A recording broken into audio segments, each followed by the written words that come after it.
എത്ര രൂപയാണ് പറ്റിച്ചിരിക്കുന്നത് ദിവ്യ?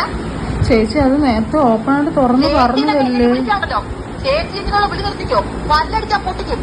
എന്നെ അറിഞ്ഞൂടാ നിങ്ങൾക്ക്.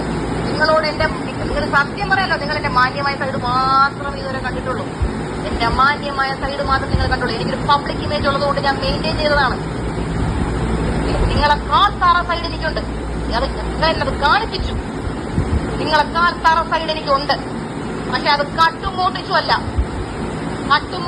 ചെയ്യുന്നത്. മനസ്സിലായില്ലേ? കട്ടുമോട്ടിച്ച് ഞാൻ ജീവിച്ചിട്ടില്ല. എനിക്കൊന്നും കേൾക്കാൻ വയ്യല്ലേ സുമിച്ചത്. ഞാൻ പോകുന്നു പറ.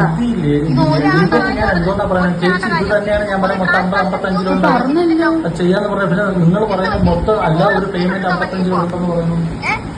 ചേച്ചി അതല്ലേ ചേച്ചി ഞാൻ പറഞ്ഞത്, ഒരാൾക്ക് 50 വെച്ച് ഞങ്ങൾ ഷെയർ ചെയ്ത് എടുത്തിട്ടുണ്ടെന്ന്, കിട്ടിയിട്ടുണ്ടെന്ന്. ഇത് മാത്രം ഉണ്ട് 55,000. അതല്ലാതെ 1000 സ്ക്രീൻഷോട്ട് വേറെ കസ്റ്റമേഴ്സിന് വരാൻ പോകുന്നതേ ഉള്ളൂ. അതും കൂടെ വന്ന് കളക്ട് ചെയ്തിട്ടേ ഞാൻ ഈ വീട്ടിൽ നിന്ന് വട്ടിയൂർക്കാവ് സ്റ്റേഷനിലോട്ട് പോകുന്നുള്ളൂ. അതിന് മുന്നേ നിങ്ങൾ ചാവയോ നിങ്ങൾ മുമ്പയോ നിങ്ങൾ എന്താന്ന് വെച്ചാൽ എനിക്കറിയണം.